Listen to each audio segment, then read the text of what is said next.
आणि असली तरी सुद्धा आमची टीम जुनीच आहे. फक्त आमच्या दोघांच्या खुर्च्यांची बदल झाली. अजित दादांची मात्र फिक्स आहे.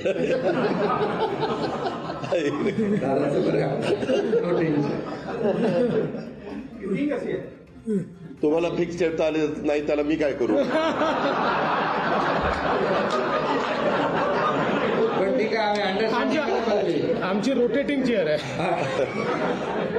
अंडरस्टँडिंग मध्ये आमचं मत आहे.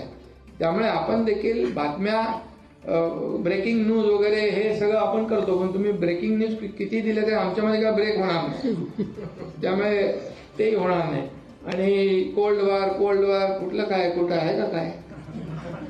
उन्हाळ्यामध्ये कुठं कोल्ड वॉर असतं. इथे सगळं थंडा कुलकुल आहे आणि काही नाही आमच्यामध्ये. काही बिलकुल का. आमचा अजेंडा काय, आमचा अजेंडा खुर्ची मिळवणं नाहीये. आमचा अजेंडा काही सत्ता मिळवणं किंवा स्वतःचा स्वार्थ साधणं नाहीये. आमचा अजेंडा ठरलेला आहे की या महाराष्ट्रातल्या जनतेला काय मिळालं पाहिजे. आम्हाला काय मिळालं यापेक्षा महाराष्ट्रातल्या जनतेला काय मिळालं हा मोठा विषय